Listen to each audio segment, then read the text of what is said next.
বাংলাদেশের সীমান্তে কোনো মানুষ গরু চোরা চালান করে না, এগুলা ভারতীয়রা করে।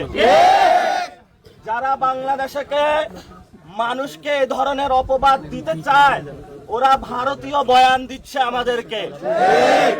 স্বরাষ্ট্রমন্ত্রী বলেছিলেন যে বাংলাদেশের এখানে নাকি অনেকে অবৈধ ব্যবসার সাথে জড়িত, এই জন্য হলো তাদেরকে হত্যা করলে কিলিং হবে না।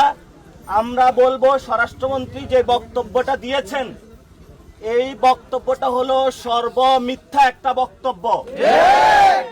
আমাদের কোনো বাংলাদেশি নাগরিক যদি কেউ অপরাধ করেও থাকে, তাকে খুন বা হত্যা করার কোনো আন্তর্জাতিক কোনো আইনের মধ্যে পড়ে না। তাকে গ্রেফতার করা হবে, পুলিশে দেওয়া হবে। বাংলাদেশিদেরকে সীমান্তে ধরে ধরে হত্যা করেন, তাহলে সার্বভৌমত্ব বলে আছে যে কিছু, এটা বাংলাদেশের মানুষ আর আপনাদের ফাঁকা বুলি এখন আর বিশ্বাস করে না। এই জন্য আমরা বলবো, আমরা যারা বাংলাদেশের মানুষ আছি, রক্ত দিয়ে হলেও বাংলাদেশের সীমান্ত রক্ষা করব। সবাই রাজি আছেন?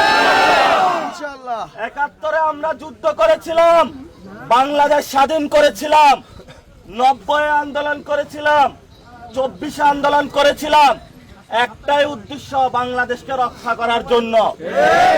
সীমান্ত আপনারা যারা আছেন, আমাদের কোনো দল নাই এখানে, কে এনসিপি, কে বিএনপি, কে জামাত, এটা দেখার প্রয়োজন নাই। আমাদের একটাই দল, সেটা হলো আমরা সবাই মিলে দল মত নির্বিশেষে বাংলাদেশের সীমান্তকে রক্ষা করতে হবে। সীমান্তে কোনো ভারতীয় পুশিন চলবে না, চলবে না। বিজিবিকে শক্তিশালী করতে হবে এবং সীমান্তে কোনো হত্যা